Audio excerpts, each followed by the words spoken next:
Hello everyone, welcome to school of environmental sciences. तो इस class में हम बात करेंगे थर्मल ट्रीटमेंट के बारे में। ठीक है, सॉलिड वेस्ट मैनेजमेंट के थर्मल ट्रीटमेंट, उनमें हम मेनली आपके इंक्लूड करते हैं जो आपका इंसिनरेशन हुआ, फिर pyrolysis, then third one is gasification. फिर हम आपके पल्वराइजेशन के बारे में बात करेंगे, डाउन साइक्लिंग, कैस्केडिंग इफेक्ट और डिस्ट्रक्टिव डिस्टिलेशन, इसके बारे में भी थोड़ी चर्चा करेंगे। ठीक है, तो चलिए शुरू करते हैं। सबसे पहले हम इंसिनरेशन, पायरोलाइसिस और गैसिफिकेशन के बारे में। ये तीनों आपके थर्मल ट्रीटमेंट है, थर्मल ट्रीटमेंट का पार्ट है। थर्मल मीन्स आपको नाम से पता चल रहा होगा, इसमें टेम्परेचर का इन्वॉल्वमेंट ज़्यादा होगा। ठीक है, ये तीनों टेम्परेचर बेस्ड मेथड है। ठीक है, इसमें क्या होता है, देखिए टेम्परेचर की जो रेंजेस है वो चेंज हैं। इंसिनरेशन होता है आपका 850 टू 1100 के आसपास डिग्री सेल्सियस, पायरोलाइसिस आपका 400 टू 800 डिग्री सेल्सियस, और गैसिफिकेशन है वो आपका इसमें आपका टेम्परेचर का रेंज लगभग 800 से 1200 के पास रहता है। ठीक है, 1200 डिग्री सेल्सियस होता है। अब इंसिनरेशन का सबसे पहले हम बात करें तो इंसिनरेशन क्या होता है, देखिए इंसिनरेशन में ये एक टाइप का आपका एक्सोथर्मिक प्रोसेस है जिसमें आपका एनर्जी रिलीज़ होगा। हमसे पता चल रहा होगा इंसिनरेशन में एनर्जी रिलीज़ होती है। ठीक है, कंट्रोल्ड कंबस्टन होता है। कंट्रोल कंबस्टन कंट्रोल मैनर में होता है। इसमें रैपिड ऑक्सीडेशन होता है, ड्राई ऑक्सीडेशन प्रोसेस। ठीक है, रैपिड होता है और ड्राई ऑक्सीडेशन होता है, दो फेज में होता है, प्राइमरी और सेकेंडरी दो फेज में होता है। अब इसमें क्या होता है, देखिए प्राइमरी जो इंसिनरेशन होता है इसमें आपका ड्राइंग होता है, वोलेटाइजेशन होता है, कंबस्टन ऑफ फिक्स्ड कार्बन और सॉलिड्स। देन सेकेंडरी में combustion of the vapour, gases, particulates.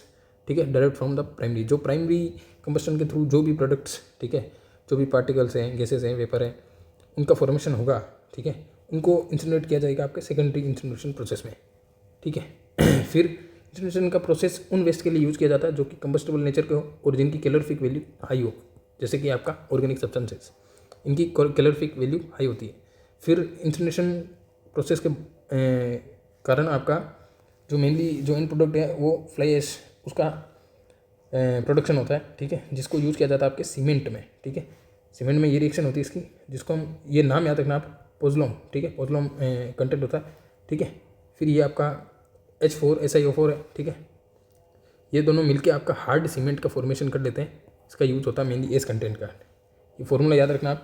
फिर बॉटम ऐश होता है, इसमें फ्लाई ऐश होता है और स्टेक गैस एमिशन, तीन टाइप के प्रोडक्ट निकलते हैं। ठीक है, प्रोड्यूसेस ये आपके डाइऑक्सिन और फ्यूरान का फॉर्मेशन करते हैं due to the plastic burnings. ये आपके दोनों क्या है, ये दोनों आपके पोप्स हैं। ठीक है, परसिस्टेंट ऑर्गेनिक पोल्यूटेंट्स, जिनकी बात आपके 2001 के स्टॉकहोम कन्वेंशन में की गई है। ठीक है, Stockholm convention very very important, ध्यान रखना एग्जाम में पूछे तो। ठीक है, बट POPs, अब POPs में आपके मेनली आते हैं डर्टी डजन्स। तो डर्टी डजन्स में जो 12 वो केमिकल हैं उनमें आपका डाइऑक्सिन और फ्यूरान भी शामिल है। फिर हम बात करें तो जो इसमें आपके इंसिनरेशन प्रोसेस में रिक्वायर्ड लैंड एरिया लेस। ठीक है, लैंड एरिया की इतनी रिक्वायरमेंट नहीं होती इंसिनरेशन का सेटअप लगने में, बस वो इतना ही रिक्वायरमेंट होता है। फिर हम आगे बात करें तो इंसिनरेशन के बाद में आता है आपका पायरोलाइसिस। पायरोलाइसिस में क्या होता है, ये एक तरह का एंडोथर्मिक प्रोसेस है, एनर्जी कंज्यूम होती है इसमें। गैसेस जैसे कि आपका हाइड्रोजन हुआ, मीथेन हुआ, कार्बन मोनोऑक्साइड और SO2, ये आपके गैसेस यूज़ की जाती है। ठीक है, मतलब ये निकलती है, यूज़ नहीं की जाती, ये इनका एमिशन होता है। फिर लिक्विड फ्रैक्शन कंसिस्टिंग ऑफ ए तार और ऑयल स्ट्रीम। ठीक है, जो लिक्विड पोर्शन होता है जिसमें वेस्ट का, ठीक है, उसमें क्या होता है, आपका मेनली तार आता है। ठीक है, तार को हम वेक्स फॉर्म में भी होता है ये। ठीक है, और oil stream containing chemicals like acidic acid, acetone और मिथेनॉल, ये तीन टाइप के केमिकल्स हैं, वो लिक्विड फ्रैक्शन में निकलते हैं आपके through the pyrolysis process. Solid fraction में क्या होता है, आपका चारकोल का फॉर्मेशन होता है और एनी इनट मटेरियल। ठीक है, इनट मटेरियल जो कि आपका रिएक्ट नहीं करेंगे ऑल द टाइम। फिर हम बात करें तो organic solid waste pyrolysis products क्या क्या है, फास्ट पायरोलिसिस करेंगे तो बायो ऑयल का फॉर्मेशन होगा, याद रखना वेरी वेरी इंपॉर्टेंट।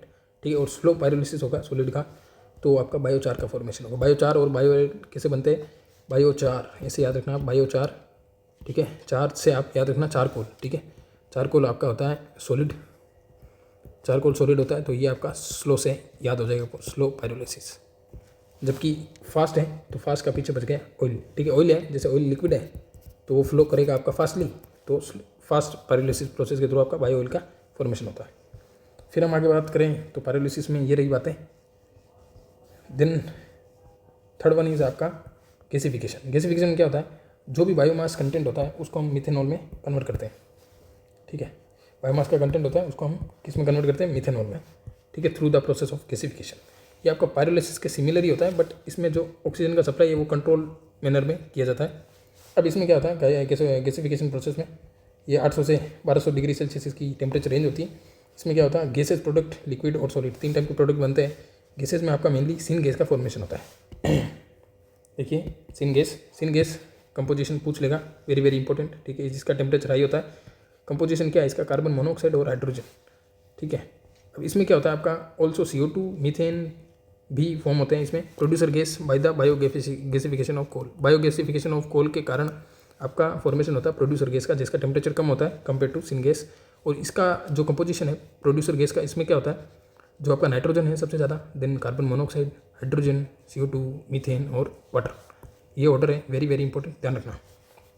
फिर आपका जो लिक्विड फ्रैक्शन ऑफ गैसिफिकेशन है प्रोडक्ट है, इसमें क्या होता है आपका, हाइड्रोकार्बन ऑयल्स आते हैं, ठीक है। हाइड्रोकार्बन ऑयल्स इसमें आपका मेनली सिंथेटिक डीजल हुआ या गैसोलीन हुआ, ठीक है, by the FT synthesis process. FT synthesis process नाम याद रखना, फिशर ट्रोफेस, ठीक है।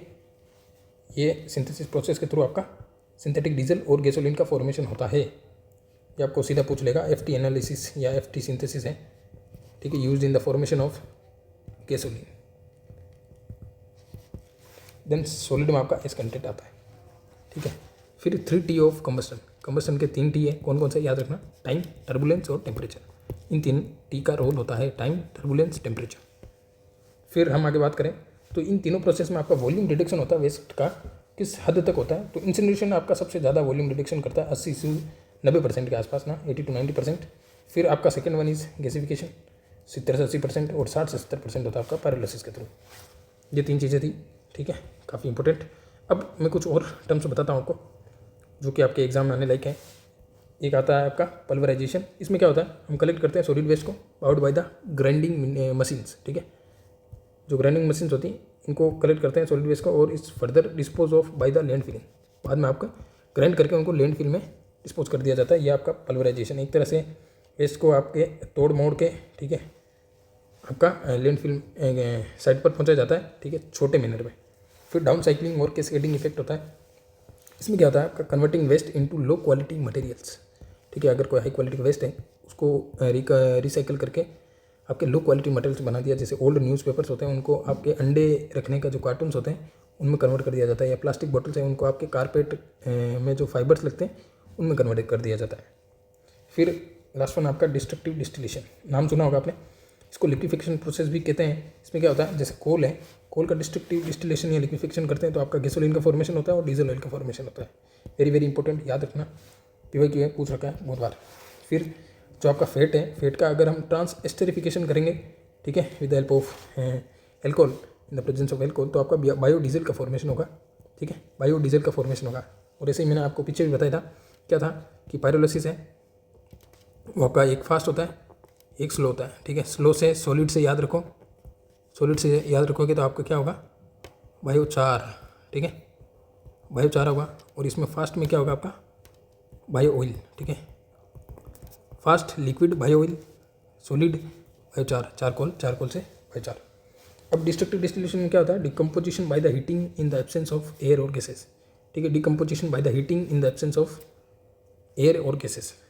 इसमें क्या होता है, डिकम्पोजिशन हीटिंग के द्वारा होता है और without any presence of air और गैसेस, ठीक है। इसकी यील्ड कितनी होती है डिस्ट्रक्टिव डिस्टिलेशन की, आपके लिक्विड प्रोडक्ट की होती है 45 to 48% सबसे ज़्यादा। फिर चारकोल की आपका 32 to 38% और फिर बाद में 16.5 to 18% का गैसिफिकेशन प्रोडक्ट। ये आपकी यील्ड होती है डिस्ट्रक्टिव डिस्टिलेशन की। तो ये सारी बातें थी, ठीक है, सॉरी। इसमें हमने आपके थर्मल ट्रीटमेंट की बात की, वेरी वेरी इंपॉर्टेंट, सारी चीज़ें आपके इंपॉर्टेंट है, ठीक है। पिछले वाला लेक्चर जिसमें मैंने बायोलॉजिकल ट्रीटमेंट की बात की, फिर आपका थर्मल ट्रीटमेंट, ये दोनों वेरी वेरी इंपॉर्टेंट। आपका सबसे मोस्ट इंपॉर्टेंट इस जो वेस्ट मैनेजमेंट वाली यूनिट है, इसका ये केवल ये 2 ट्रीटमेंट ही है आपके जो सबसे ज़्यादा इंपॉर्टेंट है, ठीक है। तो तीनों लेक्चर अच्छे से देखना, इस यूनिट को अच्छे से कवर करना, ठीक है। मिलते हैं नेक्स्ट लेक्चर में। जय हिंद, जय भारत।